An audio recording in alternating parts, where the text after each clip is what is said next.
The first week of free agency action is slowly winding down, and it saw the New England Patriots make 3 additions to their wide receiver depth chart. The team resigned Phillip Dorsett to a 1-year contract, and also acquired outside free agents Bruce Ellington and Maurice Harris.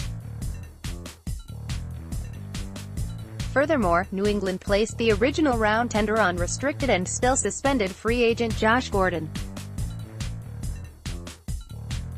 Despite the moves, however, the Patriots are likely not done addressing their wideout situation. 2 unproven are the players they got from the open market, too shallow the depth surrounding Super Bowl MVP Julian Edelman. In order to further improve the position, the Patriots have 5 avenues to explore if they indeed feel as if their wide receivers need further infusion of talent and depth. Let's now take a look at them and some potential options they might hold in store. 1. Re-sign Chris Hogan. This one is pretty straightforward. Bringing back unrestricted free agent Chris Hogan, who was a key cog in New England's offensive machinery the last 3 years.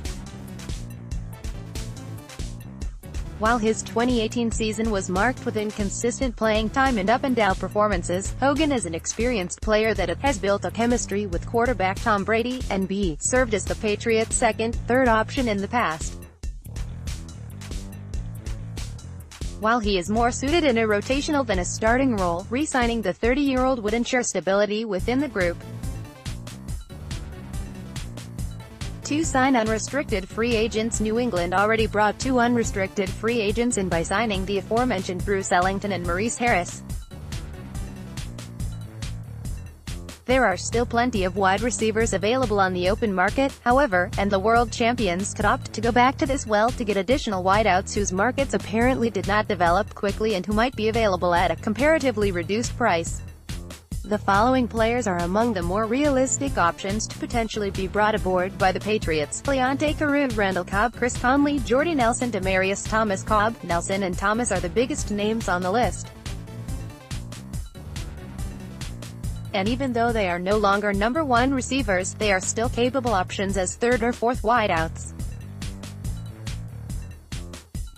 Bringing either of them in would add some depth and proven experience to the present group of wide receivers, at the right price that is. After all, New England will not overspend on a big name, but first and foremost try to find value no matter how deep into the free agency process we are.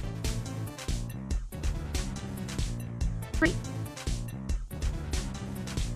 Sign restricted free agents to offer sheets. The Patriots are known for leaving no stone unturned when it comes to roster construction, and signing restricted free agents is one way to do it. While New England's financial resources are limited at the moment, the club is around $9.90 million under the salary cap, according to the Boston Sports Journal's Miguel Benzin. It could still try to pry a wideout away from another team. The following options are available at the moment and realistic targets. The New York Giants. Corey Coleman, for example, is not one of them, considering that he failed to establish himself on the Patriots practice squad just last season. Geronimo Allison, Green Bay Packers. Rashard Higgins, Cleveland Browns. Chester Rogers, Indianapolis Colts. While Allison and Higgins both received the original round tender, which in both cases constitutes of a 1-year, $2.095 million contract and the right of first refusal without any compensation attached, Rogers was tendered at the 2nd round level. Realistically, New England would therefore probably rather target the first 2 players, if not for the fact that both the Packers and the Browns have considerably more salary cap room. Allison and Higgins would certainly be intriguing additions, and possibly seen as expendable by their respective clubs, but the financial wiggle room the Patriots lack might make a move such as signing either to an offer sheet difficult. 4. Make a trade. Or 2. Never afraid of making a trade. The Patriots could again look around the league to find targets at the wide receiver spot, and if the past has any indication, underperforming players or such entering the final years of their contract might be worth keeping an eye on.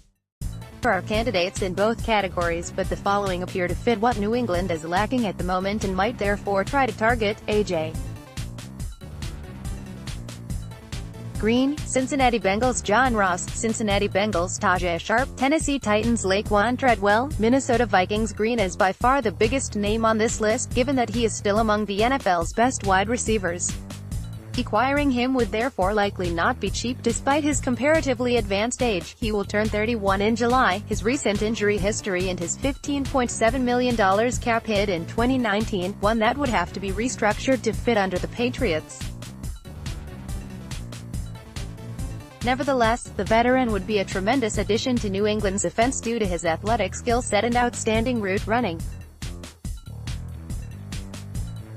Tajay Sharp, Laquan Treadwell and Green's teammate John Ross, meanwhile, might become available due to different circumstances. Sharp will likely lose playing time due to the Titans' free agency acquisition of Adam Humphries. Treadwell has failed to live up to his first-round expectations behind Adam Thielen and Stephon Diggs, and John Ross, another former first-rounder, has been a huge disappointment and could benefit from a change of scenery. All three of them would add tremendous but unproven upside. 5. Focus on the draft. New England has a solid but unspectacular foundation in place at wide receiver, but one that would allow the team to stand pat at the moment and focus on a deep wide receiver draft.